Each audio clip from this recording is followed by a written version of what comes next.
Would you like to accelerate your career and reach your full potential in just minutes a day? Welcome to the LEADx Show with New York Times best-selling author and Inc. 500 entrepreneur, Kevin Kruse. Is LEADx getting bribed to interview all these business people? What should a stressed out college student do? And how do you offer growth opportunities to the more senior people on your team? Hello, everyone. I am Kevin Kruse. Welcome to the LEADx Show, the smartest way to start your day. Today is the weekly wrap-up show where we broadcast live via Facebook, or at least we try. We take our time. We get to rant about whatever we want.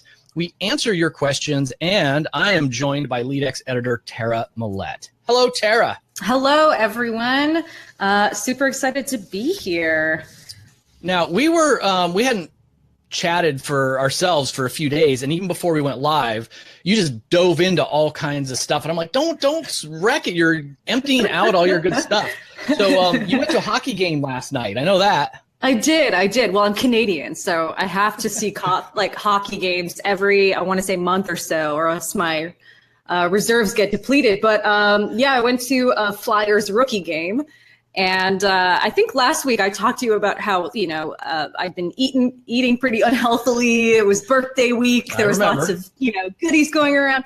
And at this Flyers game, I had no idea, but they serve these giant slices of pizza, roughly the size of the average American head. It takes one of those coffee trays with 6 holes, like 6 places in it to hold the entire slice. I have a picture, and I'd love to share it with anyone who's out there who's interested. So let me know, hit me up, and I will send you a picture of the giant pizza. And Kevin, I ate the whole thing. Of course you did. I didn't even pause. I didn't even hesitate. You're quickly becoming American. I'm very much assimilating, and it feels good. Let me tell you, you guys have this stuff down. You know your food. Not only is Philadelphia known for giant slices of pizza and cheesesteaks, the sports fans have a bit of a reputation. So how did you find them at the hockey game yesterday? I was honestly kind of shocked because the games in Canada that I've seen, the opposing team will come on and we kind of politely clap. And if they make a goal, we might kind of clap a little bit, but it'll be scattered. It won't be enthusiastic. Here, it's like boos, silence, people yelling like "kill him," just really severe stuff. And it was really interesting though. I'm really glad I didn't wear my Habs jersey because I have a feeling it would have been knocked around a little bit. But I mean, it's kind of weirdly nice too. There's a lot of passion. There's a real identity there. And, I feel like sports is the one thing that can still unite people, even if they don't agree on a lot of other things. So it's kind of a nice feeling anyways. But how are you doing? I'm fine. I haven't been to a hockey game in a while. I was telling you, Dr. Mike, my friend, and I usually go to 1 or 2 games a year. And it is nice that Philadelphia has such a sports town. It is challenging, though, as a parent, when you want to bring your kids. And it's not just like the Eagles, of course, for football has the worst reputation for pelting Santa Claus at Christmas. And that's a legendary story and all that. But really, I mean, I can't remember going to a basketball game, a football game, a hockey game, a baseball game without hearing just awful cursing and name calling. And usually you see lots of inappropriate drunken behavior and fights, and it's just oh, come on, guys, there's 10-year-olds here, so that's a little unfortunate, but it's good to have the passion.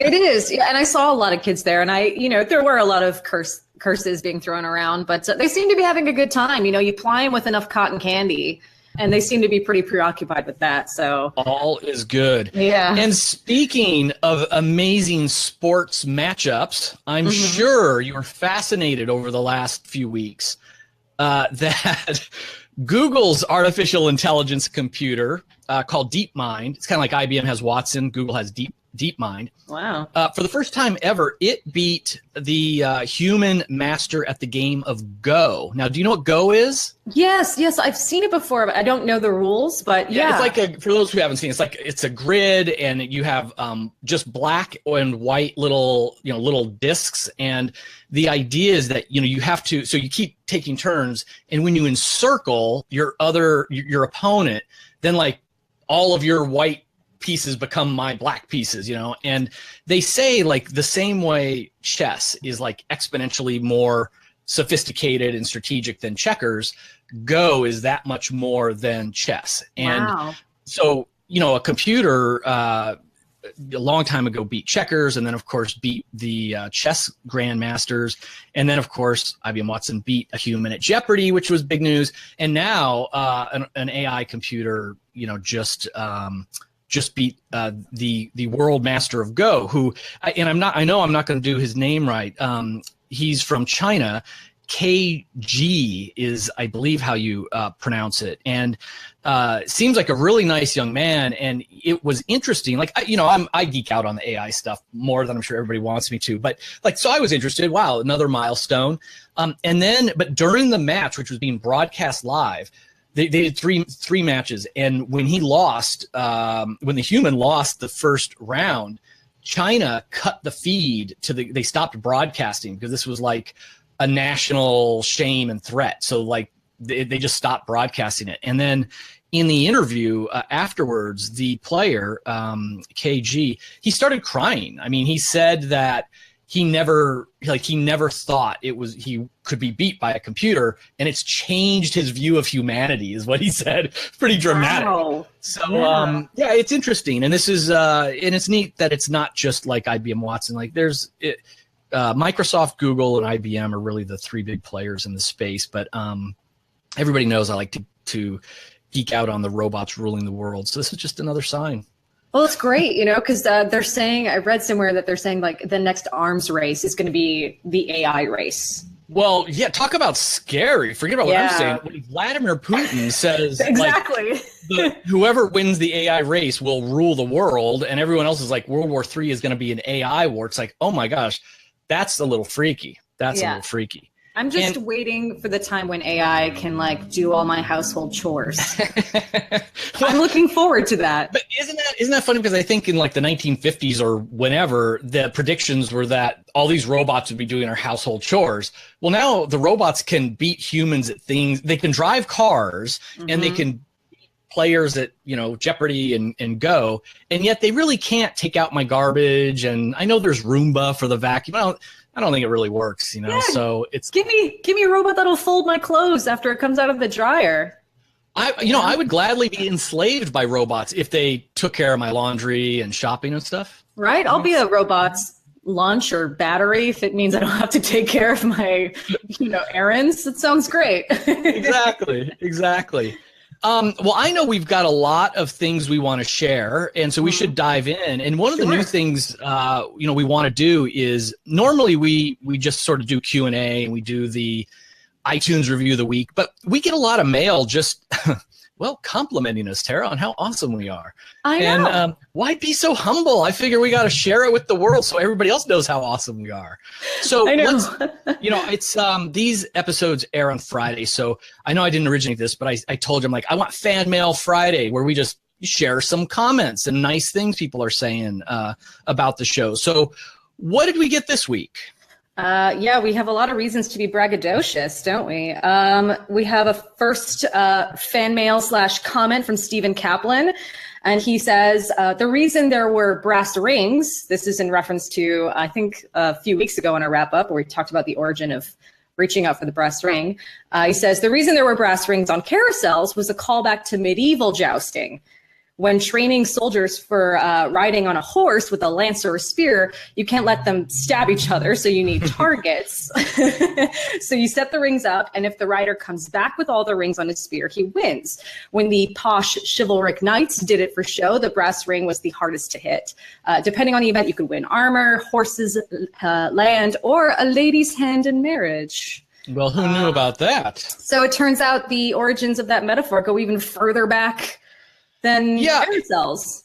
And it's weird that I didn't think about that. First of all, I went 50 years not thinking like, hey, where did that phrase grab the brass ring come from? And then once I saw like, oh, it's the carousel, I'm like, well, what gave them that idea? Like I never went another step. And this makes sense. So I appreciate Stephen sharing that. And we actually got a few other emails about the brass. For some reason, it kind of resonated. And I got stories from people who could remember doing it on a carousel when they were a kid, and some other historic carousels that are still out there and all that stuff. And so I don't know, that was neat. That was neat to hear where that originally came from.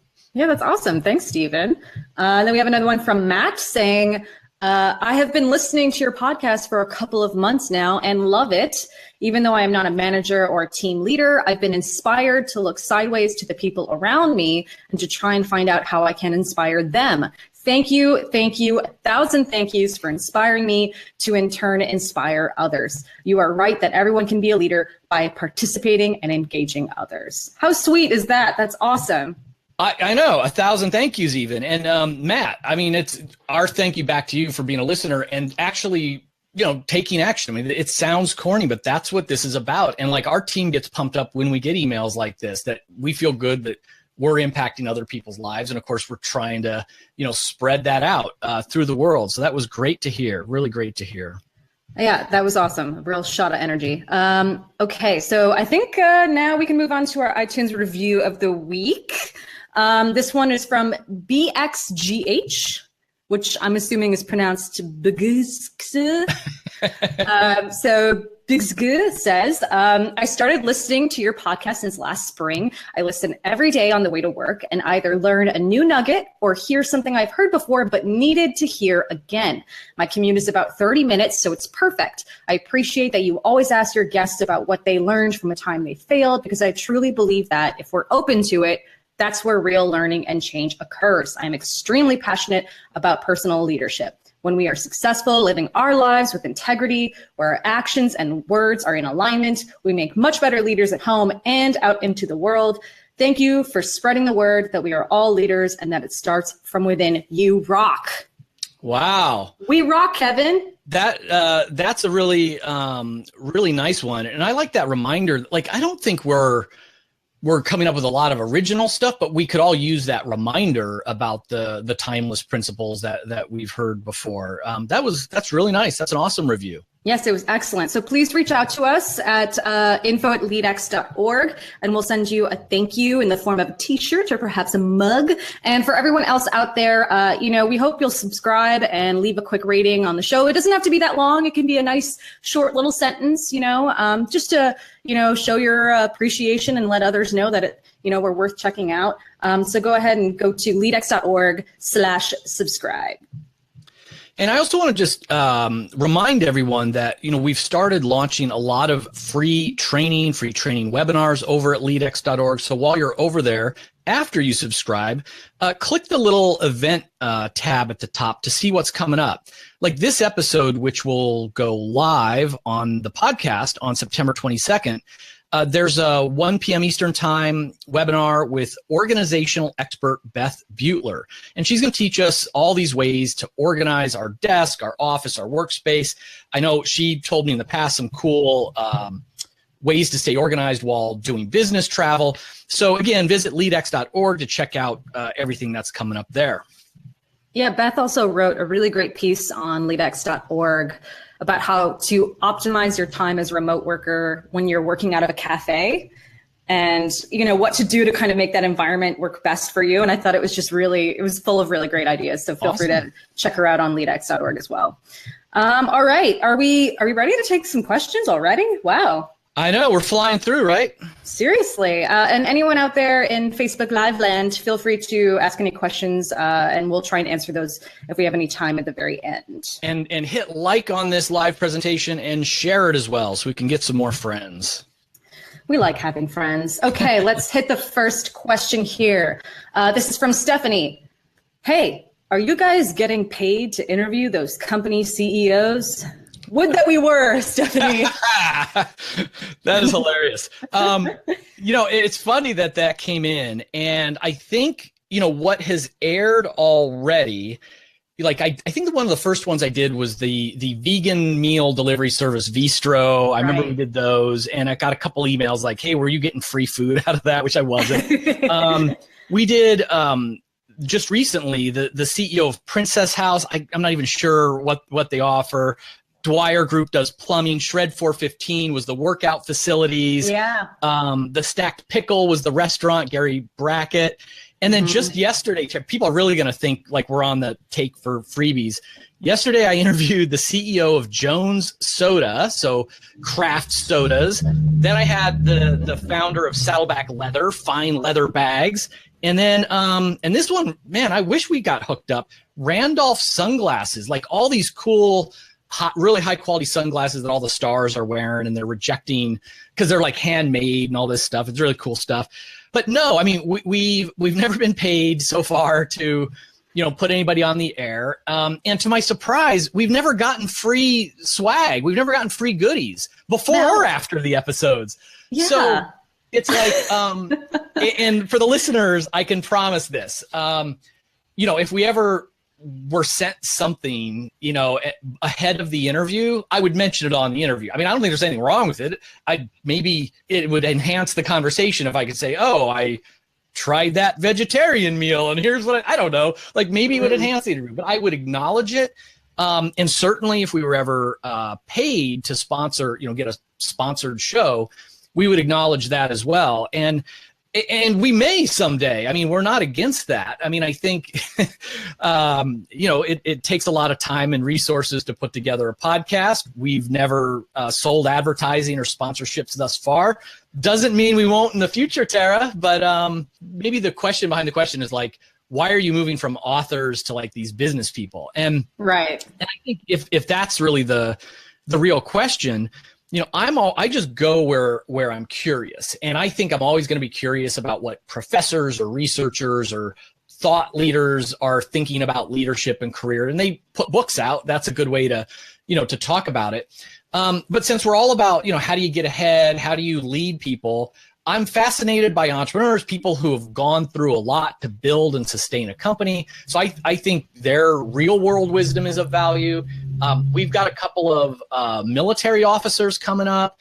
I'd love to do more athletes. So, and I guess I kind of get on a roll. Like I'll just think like, who should we recruit for next month? And then I'll think of, I don't know, all these CEOs and I'll reach out to them. And then the next month it might be military or something. So there's no rhyme or reason. It's just kind of like who I'm curious about. We kind of do them in batches. But if we ever do a sponsored thing, we will certainly let everybody know. Maybe we've been going about this all wrong. Maybe this whole time we could have been just drowning in swag and free stuff and just raking it all in. Exactly. But yeah, I wish, and you did just mention that giant slice of pizza at the beginning of the show. Like we should be eating that pizza right now, both like on the air, and whoever made that pizza, we could be talking about what a great company they are. Oh, I could do a lot of damage if they sent over some of those pizza slices. Let me tell you, they get their money's worth with me. Oh my gosh. All right, next question. This one's from Chelsea, and she says, I am a full-time student at the UC San Diego, and I recently finished a summer session. Even though I got great marks, towards the end of the quarter, I felt as though the stress of trying to keep up and balance my life was nearly impossible. My main goal is to receive straight A's or grades good enough for applying for scholarships and internships. My priorities are my health and relationships. I try to run at 5 a.m. 4 days out of the week, and I'm also a certified yoga instructor. But the first thing to go when I'm under a lot of stress at school is my workouts and diet. Yeah, and I'm with her. I'm usually pretty good on this stuff. In the last couple of months, because of the workload and the stress, I mean, my workouts and diet have been suboptimal. But Chelsea, so here's the thing. And the first thing you want to do is just look for any time leaks. Like I think, again, even I'm susceptible where I think I'm going to sit down and just check social media for like 5 minutes before I get back to work, take a little break, and then an hour has gone by as I'm watching videos on Snapchat and YouTube and everywhere else. So you just be real careful, like do a time track, a time log for a day, a couple of days. And a lot of people are surprised at, oh yeah, I'm watching more Netflix than I realized, or whatever it might be. So you get rid of your time leaks. And then I would say, challenge yourself around your goals. So if you need to get straight A's to get a scholarship to pay for school, I get it. That's important. You need to pay for school. But if you're getting straight A's because you think it's going to help you to get a job or you just want them, I would encourage you to rethink that. And my own daughter just started. She's a sophomore in college. A year ago when she went off to college, I said, listen, if you're getting straight A's in college, you're doing something wrong because it's not all about the bookwork. And she disobeyed her dad once again, and she got straight A's. But thankfully, she's doing ballroom dancing and a sorority, and she's doing some other stuff. But look, I mean, I think even needing a college degree isn't as important as it used to be in this world. And certainly, I've never asked anyone about their grades or whether they were a 4.0 student or anything like that. So just think about those goals. And then I would also then say, with whatever you're doing, is there a more optimal way to do it? So it's great. Health should be a high value goal. It's amazing, if you're jogging, say 4 days a week, early in the morning. But, instead of, say, jogging for an hour each time, could you do 20 minutes of high impact intensity training and get the same physical results in 1/3 the time? Or can you just agree, like, okay, when school is in session, I'm only going to run once a week on Sundays, and I'm going to just have to gain 10 pounds and make up for it on the holidays and the summer and burn it back off. Like, I talk about when people say, can you do it all? You can't do it all, but you can do what you want to focus on. And so that would be sort of the only thing is, rethink your goals and just make sure they really are goals that you need and that you want. And then just prioritize. You've got 1,440 minutes in a day. How many minutes are going to go towards running or yoga or health? How many are going to go towards studying?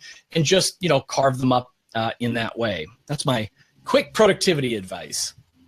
I love it. Also, I would just add that, Chelsea, you're a certified yoga instructor and you try to run 5 a.m. 4 days out of the week. I would argue you're probably doing a lot better than most people are. And I would say you have some great advantages too. As a certified yoga instructor, you know exactly how to do it. And that means you can do it at your own time and your own pace. I follow a lot of authors on Twitter, and one of them got asked a very similar question. How do you find time working from home or being a freelancer to, cater to your health needs? And she was really honest. She said, hey, sometimes when I need a break from writing, I'll do a 5 to 10 minute, little short yoga video on YouTube, or I'll do a quick, 20 minute after lunch, I'll do a little high intensity, like you said, training video. And she'll do that, maybe 3 times in that day. And you put all that together, that's a good, half hour to 40 minutes of solid work. And so maybe if you can find times when you just need to take a break from studying, 10 minutes, all that stuff adds up. It's the little things, right? You can't run that day. All right, well then maybe you walk around the entire school building on your way to your next class instead of taking a shortcut. Little things like that. And I would also argue that you could probably stand to forgive yourself a little bit, Chelsea, for putting so much pressure. I think especially as women, we tend to think being healthy and and being the organized person that we really want to be means consistency every week. And sometimes when your priorities, like Kevin said, are so vast and interchanging week to week, it will mean that one week you can only jog once or twice, or at the end of your day. And that's okay. But finding little moments, I think, will help you calm down about that. Taking the stairs, for instance, is a really easy way to just feel like you're getting a few more steps in every day if you can't jog or run. So I would also just kind of, let go of that pressure that you're putting on yourself a bit. But good advice. As a certified yoga instructor, I would say, Chelsea, you've got it going on, right? I mean, you know what you're doing. Yep. The knowledge is there. It's just about kind of relaxing on the schedule a bit, I think. All right, question 2. This is from Pete. Question 3, because we had we had the bribery question. Oh, right. Yeah, I guess it's question 3. Oh, my bad. Okay. Sorry, Pete. All right. So this one says, thanks for your newsletter. I read your Employee Engagement 2.0 book and enjoyed it a lot. One struggle that I have is on the growth and development front. I have a fairly senior group in a large company, and there are not a lot of opportunities for advancement. Do you have any suggestions for growth and development in this situation? My only thoughts so far have been around giving them a special interest project or possibly ownership of some development. Yeah, it's a great question. And again, employee engagement, make sure everybody feels connected to the goals of the company. The top three drivers are growth, recognition, and trust. And so if you have someone earlier in their career, they tend to be very growth minded, and it's relatively easy to trigger it by talking to them about their career, getting them some training opportunities or whatever. But if you have people who are closer to retirement than the start of their career, or they've already gone through, they're fairly senior, in terms of their positions, that triggering that growth feeling can be more difficult. But I think this came from Pete. I think Pete, you're on the right track. It's what I see happening is often you can turn the more senior people into instructors. So the how to teach others, how to mentor others, how to give back to the next generation becomes a form of growth. So and this works, this is kind of a trick that training facilitators will use in meetings. If like you've got, you're trying to run a workshop or you're just having a meeting with some breakouts, and you've got really senior people and then like brand new people. So how do you pitch the content? Well, you pitch it for the new people, but then you kind of like you deputize the senior people to sort of train and reinforce and coach the younger people. And then the only other thing I've seen is that while a lot of senior people will often already be very experienced in their domain knowledge, whatever your industry is, engineering, software programming, whatever, they don't always have advanced soft skills, quote unquote. I like to call them power skills. So there could be someone that's already 30 years in to their job, but they've never officially had any training on emotional intelligence or conflict resolution. And I think that part of why these kind of power skills are very popular at all levels because, of course, they carry over into our personal lives as well. A lot of the same ways you would resolve, say, conflict or drama at work, you can apply, at home. So those, but, Pete, I think you've got it. Just sort of deputize them to become the trainers, the instructors, or look at some advanced topics that maybe have nothing to do with your industry, but are a little bit more universal. I think that's awesome. I wouldn't really have thought to challenge them by making them kind of mentors or leaders to another generation. I think that's such a great idea, especially since so many millennials in the workforce are craving that. So that's kind of good for everyone. It's a win-win-win. All right. So I think that's it for the questions we got via email. Do we have any Facebook questions? No, I think we're good on the questions this week. Do we have any teasers for what's coming up? I know our staggered schedule makes that tough. No, we sure do. I think next week we have Dr. Ellen Enscher. She's going to give us some really practical ways to seek out a mentor, ironically. Oh, speak of it. Yeah, right. Yeah, that wasn't even planned. Look at that. No, it absolutely was planned. So yeah, she gives really practical tips on how to reach out to people and get mentors for your career, for your health, or your relationships. And it's a really useful podcast. So, and then we have Lila Jana. And she discusses social entrepreneurship, her nonprofit Samasource, and her mission to kind of eradicate poverty, which is a great mission to have, I'd argue. And then on our Throwback Thursday this coming week, we'll be with Liz Wiseman, who will teach us how to be multipliers, which is really great. So yeah, that's what we have coming up. One of my favorite sort of management gurus out there. Really love her book, and I think we have. Is this going to be the last week? Is Liz Wiseman the last week of the Throwback Thursdays? We had 4 of them. I believe so. I think that's it. And so for those of you who are like really tracking what we're doing, even though I'm not done with that darn book just yet. I think we're going to go back to, our regular schedule, not do the Throwback Thursdays for a way, but I'm sure we'll bring them back at the right time when we need them. I mean, we have so many, and so many of them are great, and it's easy to forget. So yeah, absolutely. Or just, scroll through our iTunes. We got plenty of episodes to choose from. That's right. Feel free. They can throw back Thursday any day they want. Exactly. So friends, before we wrap up, don't forget to go to leadx.org/subscribe. Just click that subscribe button and then leave a little star rating for the LEADx show on iTunes. Go to leadx.org/askkevin to submit your question for the show. And Facebook friends, before you go, or if you're watching this on the rebroadcast, just click the like and share. That will help us out a lot. So hopefully the technology worked. I say that every week, Tara. I think other than the tech glitch at the start, this went well. Fingers crossed, but yeah, I think it did. I think it went. I mean, I'm hoping, right? I have no idea. We could be talking to the ether right now, but it felt good, so that's all that really matters, right? So last week we were hearing about some, I think, giant cake. This week it was giant pizza. We all can't wait for next week to find out what giant piece of food you ate, and hopefully challenge accepted.